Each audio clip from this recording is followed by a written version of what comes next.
uh, spirituality in this conversation, and today we're going to focus on prayers and songs. But I am so blessed today not to just be joined by Ifa Motupwe, but also some other Queen Mothers in the house that's joining us here now on this conversation. And we have Sister LaDonna, and then we have Sister Mambo. How do you want to be introduced, Ia? Well, since we are all elders right now, Yeah. I prefer to call Iya Oyadumi. Say it again. Ia. Oyadumi. Oya. Dewey. Dumi. D-U-M. Do me. Okay. If I owe you, do me. Okay. Right on, right on. And then LaDonna be, we see her name LaDonna on there, but she is the bomb though. That sister's with us as well. Do you all know each other? I know some of y'all do know each other. And the question I'm going to ask before we get into talking more about prayers and songs, if you don't mind me asking, how did you all discover or find your way to this path of spiritual tradition?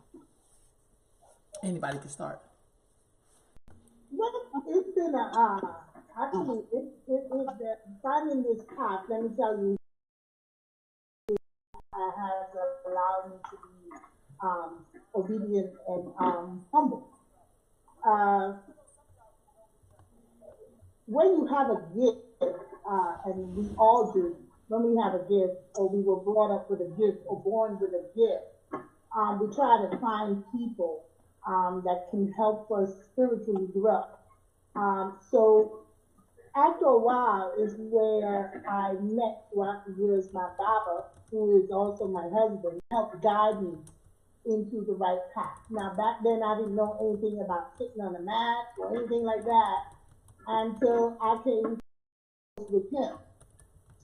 So when I found out what my path was, I found out that meaning that you had to work all the edges. You had to channel into all the edges, work with every ancestors. I started out with that first, learning to find out who I was, what I was doing. I was doing it, girl, and I didn't know I had that much spirituality. I didn't know it was that strong until he brought the best out of me. You really have to sit with the right people. And I thank God for him every day. I thank the Edwin Orisha for him every day, because without him, I don't get on, Right. And then I sit down and I look until this day, and I notice how many people have come close with me, elders, people who have been in the tradition for so many years, and having to sit and talk with them and share wisdom. It's been a blessing to me. So I have no complaints whatsoever. I just choose to be who I am. I know who I am, what my purpose is, and I'm just thankful. That's just me. Right on, right on. What about you, Sister LaDonna? What about you? Your path, like how did you get to this path?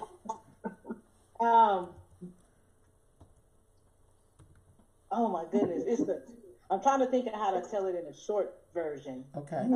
Essentially, I'll put it like this. I'm a twin. I'm born a twin. And from the time I was about 15, I started meeting Nigerians that went to school with my mom. My mom went to Sac State. My mom went back to college when I started high school. So, like second, third year of high school, my mom's Nigerian friends started calling me and my sister Ibeji and saying, I'm from Nigeria. We call twins Ibeji. When we meet Ibeji, we give them money. And so I was a teenager when I was first introduced to Yoruba people. And then by the time I got to college, I came across an African religion and spirituality class. I took the class, and they didn't talk about the Yoruba there, but I was introduced to another professor who taught Afro-Caribbean dance, and that introduced me to the Orishas. And as part of that class, we talked about the Marasa in Haiti. So the twin thing kind of raised my radar to pay attention to African traditional religions, because I'm already naturally celebrated there. So I already had a core. And then it just was just a layer of a group of synchronicities that led me to the E-Lay, where I actually started to learn about the practice. But yeah, when I have time, I tell it in a real elaborate way, because at this 25, 30 years later, I can see how my ancestors were nudging and guiding me all the way along this path. Right on, right on. So when you came to this tradition, was prayer simpler, or was it? How did you learn how to pray in this tradition? And was it the same as what you were doing before? Maybe there was no difference. So I didn't grow up in religion. My mom didn't raise us in the church. She let us go with our friends. So I would say I never really learned prayer outside of our Father which art in heaven, hallowed be thy name, that kind of thing. That's what I knew prayer as. So when I came into this tradition, when I came into the Orisha tradition, I was reading books by Falokun Fatumbe that Lupe mentioned yesterday. I read Awo, and I read some other Oriki books, prayers to the Orisha, and that was very different for me, because it was like singing, it was like poetry, and that's yeah. So there's a difference, and I would say that it was way more moving for me, because the other thing I knew was just our Lord's Prayer by comparison. Mm. What about you, Ia? Me, on the other hand, like I mentioned, is you were brought up one way how to pray, the Our Father, the Hail Mary, and all that good stuff.